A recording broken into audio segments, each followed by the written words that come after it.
രാഷ്ട്രപതിക്കെതിരെ വിവാദ പരാമർശം നടത്തി കോൺഗ്രസ് നേതാവ് സോണിയാഗാന്ധിയും കുടുംബവും. രാഹുൽ ഗാന്ധിയുടെ വിവാദ പരാമർശത്തിന്റെ ചൂടടങ്ങും മുന്നെയാണ് വീണ്ടും കോൺഗ്രസിന്റെ ഇത്തരത്തിലുള്ള പ്രതികരണം. ബജറ്റ് സമ്മേളനത്തിലെ രാഷ്ട്രപതിയുടെ അഭിസംബോധനയെക്കുറിച്ച് മാധ്യമങ്ങളോട് സംസാരിക്കുന്നതിനിടയിലാണ് സോണിയാഗാന്ധി വിവാദ പരാമർശം ഉന്നയിച്ചത്. രാഷ്ട്രപതിയുടെ അഭിസംബോധനയിൽ നിറയെ വ്യാജ വാഗ്ദാനങ്ങളാണെന്നും അത് വായിച്ചു തീർന്നപ്പോഴേക്കും പാവം സ്ത്രീ തളർന്നുപോയി എന്നുമായിരുന്നു പരാമർശം.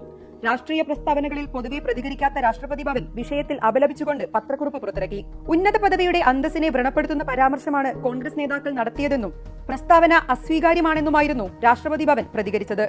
പാർശ്വവൽക്കരിക്കപ്പെട്ട വിഭാഗങ്ങൾക്കും സ്ത്രീകൾക്കും കർഷകർക്കും വേണ്ടി സംസാരിക്കുമ്പോൾ ഒരു ഘട്ടത്തിലും തളർച്ചയുണ്ടാകില്ലെന്നാണ് രാഷ്ട്രപതി വിശ്വസിക്കുന്നതെന്നും പ്രതികരണത്തിലുണ്ട്. കോൺഗ്രസിന്റെ ആദ്യ കുടുംബം ആദിവാസി സമൂഹത്തെയും ഉന്നത പദവിയിലിരിക്കുന്ന വനിതയെയുമാണ് അപമാനിച്ചതെന്ന് പ്രധാനമന്ത്രി നരേന്ദ്രമോദി പ്രതികരിച്ചു. കോൺഗ്രസിന്റെ ആദിവാസി വിരുദ്ധവും ദരിദ്രവിരുദ്ധവുമായ സ്വഭാവമാണ് പുറത്തു വന്നിരിക്കുന്നതെന്നും സോണിയ മാപ്പ് പറയണമെന്നും BJP അധ്യക്ഷൻ JP നദ്ദ ആവശ്യപ്പെട്ടു.